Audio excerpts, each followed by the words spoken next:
आज भी याद है मुझे वो दिन जब मेरे पति ने सबके सामने मेरे हेलो दोस्तों, कैसे हैं आप। चलिए शुरू करते हैं आज की कहानी, पसंद अपने पति की। शांति सदन में बड़े जोरों शोरों से छोटी बहू रचना के आगमन की तैयारियां हो रही थी। पूरा घर मेहमानों से भरा पड़ा था। गीत मंगल गाए जा रहे थे, लेकिन घर की बड़ी बहू दीपा को सिर्फ रसोई घर तक ही सीमित रखा गया था।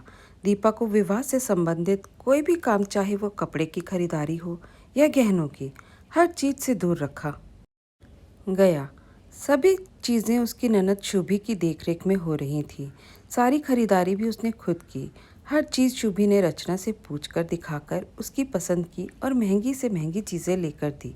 इधर दीपा चुपचाप अपने काम से काम रखती। उसको इन बातों से कोई फर्क न पड़ता। देखकर उसकी ननद शुभी को गुस्सा आने लगा, तो उसने दीपा पर व्यंग्य करना शुरू कर दिया। दीपा को सुनाते हुए शुभी ने अपनी माँ विमला जी से कहा, मेरी एक बात ध्यान से सुन लो माँ। रचना को कोई तकलीफ नहीं होनी चाहिए इस घर में, ना ही उस पर कोई हुक्म चलाने की कोशिश करेगा। अगर किसी ने उसे तकलीफ देने की कोशिश की तो उसके लिए मुझसे बुरा कोई नहीं होगा। वो हम सबके पसंद की बहू है। हम सब उसको बड़े नाजों और प्यार से इस घर में रखेंगे। उसको कोई कमी नहीं होने देंगे। खासकर मैं तो उसके साथ सहेलियों की तरह रहूंगी। दीपा सब कुछ सुनकर भी अनसुना कर रही थी। वो भी सिर्फ इसलिए कि शादी के घर में मेहमानों के बीच कोई तमाशा ना हो। लेकिन अब सब कुछ उसके बर्दाश्त से बाहर हो रहा था। दीपा ने अपने कमरे में जाकर रात में ये बात अपने पति मोहित से कही। देखो मोहित, माँ जी और शुभी का यूँ बात बात पर मुझे ताने देना और सुनाना बिल्कुल भी पसंद नहीं आ रहा। 5 साल हो गए हैं अपनी शादी को, लेकिन आज तक मैं इस घर के लिए बेगानी और बुरी बहू ही हूँ। माँ जी तक का तो मैं फिर भी बर्दाश्त कर लूँ, लेकिन शुभी की बदतमीज़ी मुझसे बर्दाश्त नहीं होगी। या तो तुम जाकर उन्हें ऐसा करने से मना करो, नहीं तो अगर मैंने कुछ कह दिया तो उनके साथ साथ तुम्हें भी मेरी बात बुरी लग जाएगी। बिस्तर पर लेटे लेटे मोबाइल पर देखते मोहित ने कहा, तुम भी हद करती हो यार, जरा जरा सी बात का बतंगड़ बनाती हो। कुल मिलाकर 4 दिन और रहना है हमें यहाँ, और कौन सी उनकी बातें तुमसे आकर चिपक रही हैं। वैसे भी समझदार लोग ऐसे मामलों में अक्सर चुप रहने की ही सलाह देते हैं। वैसे भी तुम इस घर की बड़ी बहू हो, और बड़े पर ही परिवार जोड़ कर रखने की जिम्मेदारी होती है। इसलिए तुम्हारी जिम्मेदारी बनती है कि परिवार की एकता बनाए रखने के लिए तुम चुप ही रहो। आखिर शुभी तुमसे छोटी है, और मान लो कि शुभी की जगह तुम्हारी छोटी बहन होती तो तुम क्या करती? तब भी तुम मुझसे शिकायत करती? नहीं ना?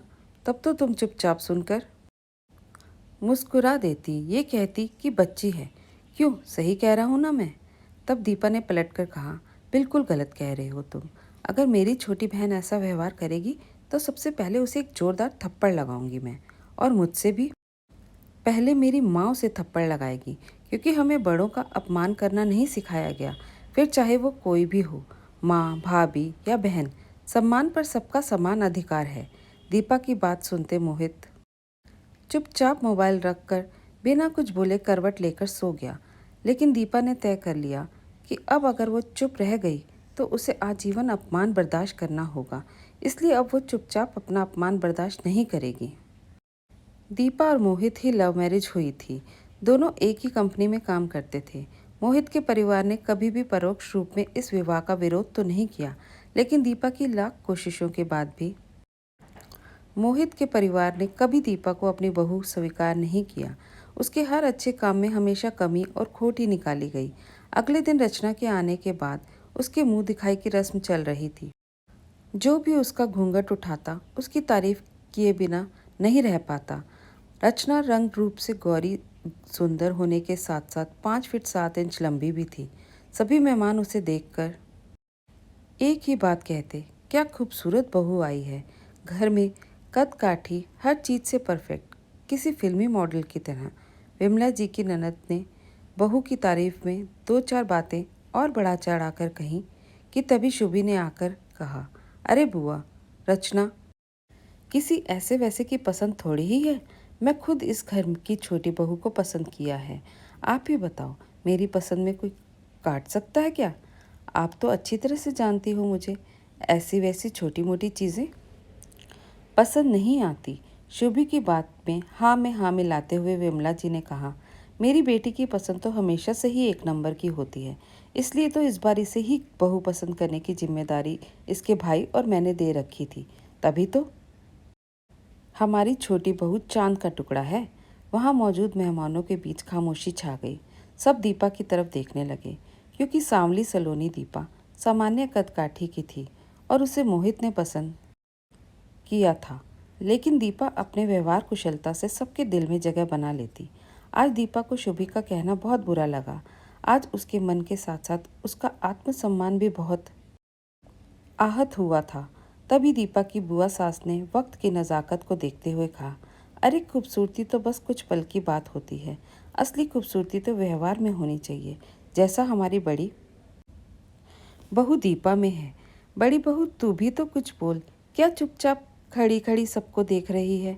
देवरानी की मुंह दिखाई की रस्म पूरी तो कर, बता तो देवरानी कैसी है? सभी ने हाँ में हाँ मिलाई और माहौल थोड़ा हल्का हो गया। बुआ सास की बात सुनते दीपा ने अपनी खामोशी तोड़ते हुए कहा, जी बुआ जी। शुभी और विमला जी मुंह टेढ़ा कर घूर घूर कर दीपा की तरफ देखने लगे।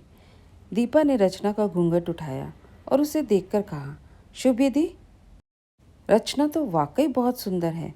मुझे तो आज पता लगा आपकी पसंद इतनी सुंदर है। रचना को देखकर तो कोई भी कहेगा कि आपकी पसंद तो वाकई बहुत अच्छी है। दीपा के मुंह से इतना सुनते शुभी ने घमंड में मुंह बिचकाकर गर्दन दूसरी तरफ घुमा लिया और रचना से कहा, रचना देखो, कुछ लोग खुद सुंदर नहीं, हमारी पसंद के तो नहीं और तुमसे जलन भी रखेंगे। हो सकता है तुम्हें परेशान करने की कोशिश करे, लेकिन तुम बिल्कुल भी डरना नहीं किसी से, क्योंकि तुम मेरी पसंद हो। तो तुम्हें कोई तकलीफ देने या तुम पर हुक्म चलाने की कोशिश करे तो तुम मुझे तुरंत फ़ोन करना। मुझे ऐसे लोगों का दिमाग ठिकाने लगाना आता है। तब दीपा ने शुभी के पास जाकर सबके बीच में अपनी सास और शुभी को गले लगाकर उनके कान में धीरे से कहा, अभी जो आपने रचना से कहा, चाहूँ तो मैं भी कह सकती हूँ। बेशक मैं आप सबकी पसंद की नहीं, लेकिन मुझे इस बात की बहुत खुशी और गर्व दोनों हैं कि मैं अपने पति की पसंद हूँ और हम दोनों एक दूसरे की पसंद से पूरी तरह से खुश और संतुष्ट हैं। एक गुजारिश भी करूँगी आपसे कि मुझे आप दोनों ने कभी झूठे दिखावे में भी अपनी भाभी और इस घर की बहू होने का सम्मान नहीं दिया, लेकिन रचना को अपने कहे अनुसार सारी खुशियाँ और सम्मान जरूर दीजिएगा। खासकर माँ जी, आपसे उम्मीद करती हूँ। फिर दूसरी तरफ अपनी सास से कहा, माँ जी, उम्मीद करती हूँ कि आप अपनी बेटी के साथ साथ रचना को भी इस घर की बहू होने का अधिकार और पूरा सम्मान देंगी। इसके साथ उसकी पसंद नापसंद का भी इस घर में पूरा सम्मान होगा। एक आखिरी और सबसे ज़रूरी बात मैं आप दोनों से कहना चाहूँगी। चाहूँ तो ये बात मैं सबके सामने आप दोनों को आपकी ही भाषा में जवाब दे के बता सकती हूँ, लेकिन मैं सबके सामने, खास करके रचना के सामने, आप दोनों का कोई तमाशा नहीं बनाना चाहती। इसलिए बेहतर यही होगा कि आप दोनों मुझ पर व्यंग्य करना बंद करें, वरना अब अगर आप दोनों ने एक भी कटाक्ष मुझ पर किया तो अब मैं चुप नहीं रहूँगी। अब आपकी मर्जी, चुपचाप यूं ही मुस्कुराते हुए खड़े रहिए, प्यार से या व्यंग्य करके तमाशा बनाइए। चलती हूँ। सब दीपा की तरफ देखने लगे, लेकिन आज दीपा ने सबके सामने चुपचाप अपने मन की बात साफ साफ लफ्ज़ों में शुभी और विमला जी के सामने रख दी। शुभी और विमला जी को आज समझ नहीं आ रहा था कि वो कहें भी तो क्या कहें। उनकी हालत देखने लायक थी। ना चाहते हुए भी उन्हें अपनी इज्जत बचाने के लिए मुस्कुराना पड़ रहा था। वो लोग चुपचाप गुस्से में घूरते हुए दीपा को जाता हुआ देखते रह गए। दीपा जानती थी इतनी आसानी से ये बात तो खत्म होने वाली नहीं, लेकिन इस बार अपने आत्मसम्मान से समझौता न करने का दीपा ने दृढ़ निश्चय कर लिया था। सारे मेहमानों के जाने के बाद विमला जी और शुभी ने मोहित के सामने आकर तमाशा करना शुरू किया और उसकी कही गई बात को बढ़ा चढ़ा कर बताते हुए शुभी ने कहा, भैया अपनी पत्नी को समझा दीजिए कि अपनी जलन अपने पास रखे और मुझसे तमीज़ से बात किया करे। और विमला जी ने बोला, तेरी खुशी के लिए हम उस जैसी लड़की से रिश्ता करने के लिए राजी हुए और वो हमारा अपमान कर रही है। मोहित, एक बात कान खोल कर तू सुन ले, मैं अपनी बेटी का अपमान कतई बर्दाश्त नहीं करूँगी। लेकिन आज मोहित ने पहली बार दीपा के पक्ष में शुभी से सिर्फ 2 टूक कहा।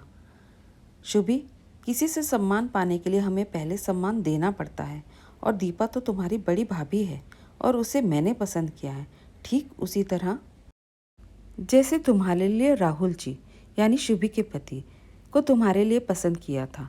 मोहित की बात सुनते ही शुभी के चेहरे का रंग उड़ गया और उसे कोई जवाब समझ नहीं आ रहा था।